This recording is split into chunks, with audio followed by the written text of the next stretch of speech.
Assalamualaikum warahmatullahi wabarakatuh. Selamat pagi anak-anak.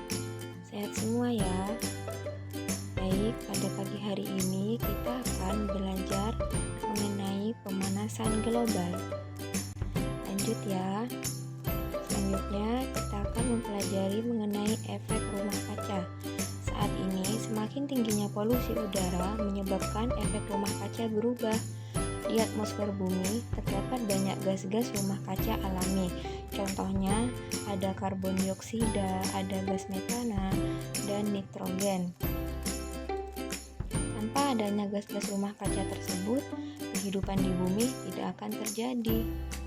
Nah, sering kita dengarkan istilah efek rumah kaca. Sebenarnya apa sih efek rumah kaca ini? Efek rumah kaca adalah proses pemanasan alami yang terjadi ketika gas-gas rumah kaca di atmosfer bumi memerangkap radiasi panas dari bumi.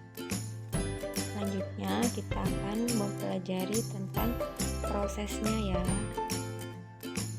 Nah, bagaimana proses terjadinya efek rumah kaca? Prosesnya yaitu ketika radiasi sinar matahari mengenai permukaan bumi, maka akan menyebabkan bumi menjadi panas. Radiasi panas bumi akan dipancarkan lagi ke atmosfer. Panas yang kembali dipantulkan oleh bumi terhalang oleh polutan udara, sehingga terperangkap dan dipantulkan kembali ke bumi. Proses ini akan menahan beberapa panas yang terperangkap, kemudian menyebabkan suhu bumi meningkat. Akibatnya, bumi tetap menjadi hangat dan suhunya semakin meningkat. Gas rumah kaca tersebut membiarkan cahaya matahari masuk ke dalam bumi.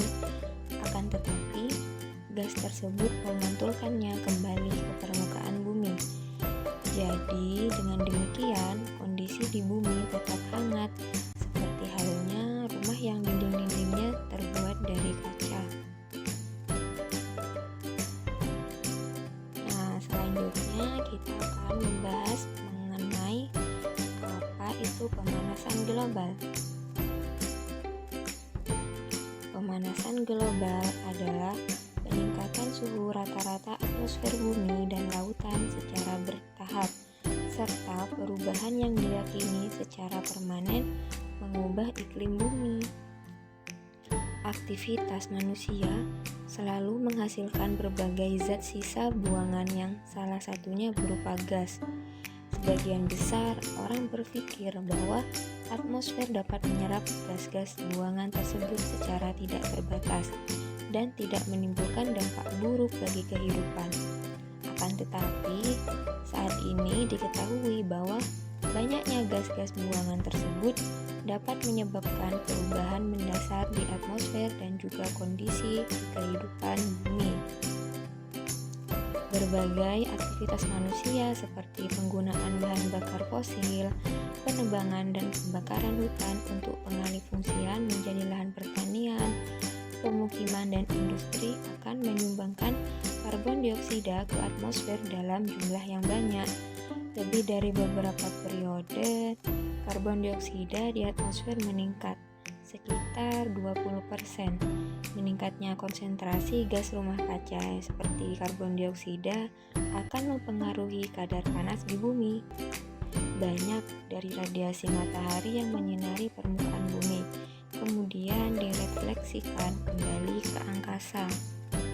Lebih dari 100 tahun yang lalu, temperatur rata-rata suhu di permukaan bumi meningkat sekitar 0,6 derajat Celcius.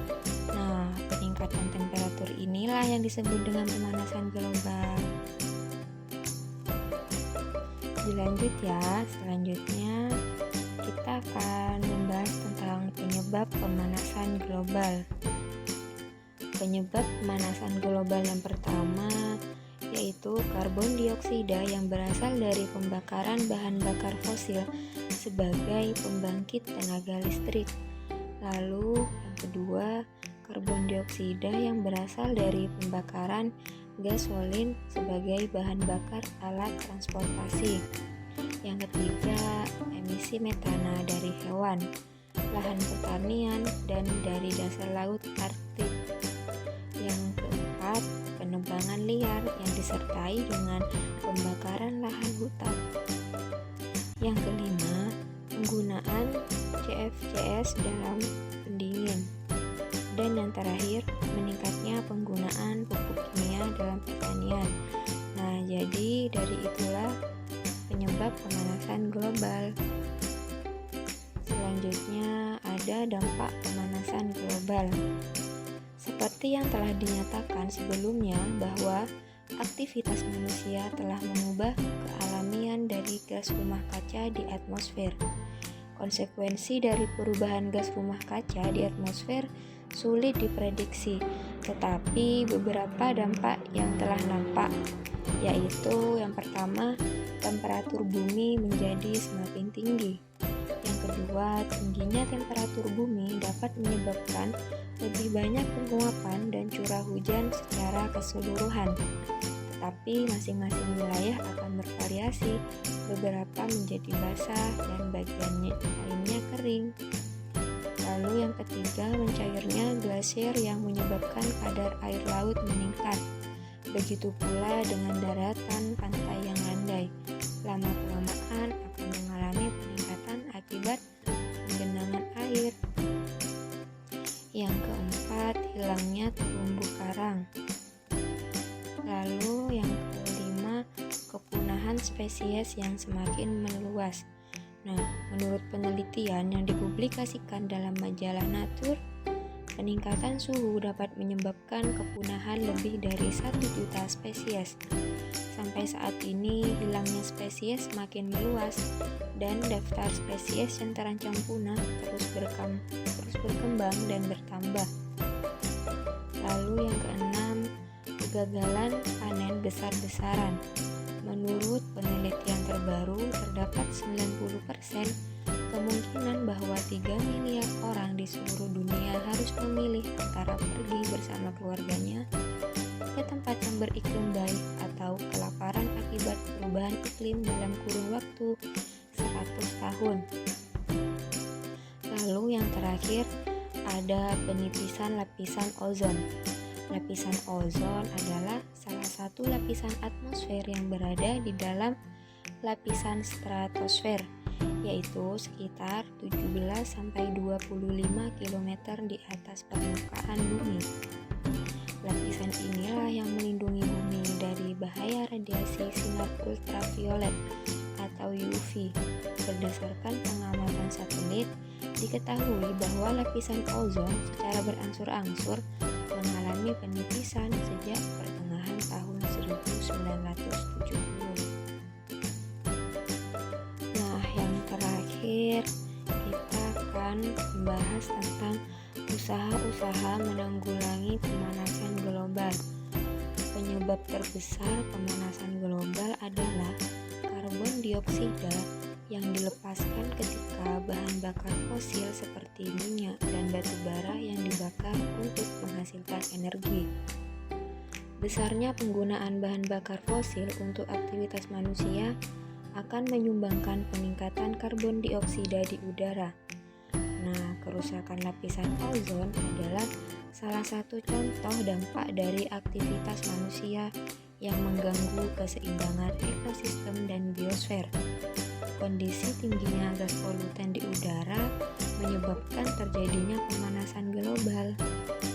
Beberapa usaha yang dapat dilakukan untuk menanggulangi pemanasan global diantaranya sebagai berikut. Yang pertama, menggunakan energi terbarukan dan mengurangi penggunaan batu bara, gasolin, kayu, dan bahan bakar organik lainnya. Yang kedua, meningkatkan efisiensi bahan bakar kendaraan. Nah, yang ketiga, mengurangi deforestation.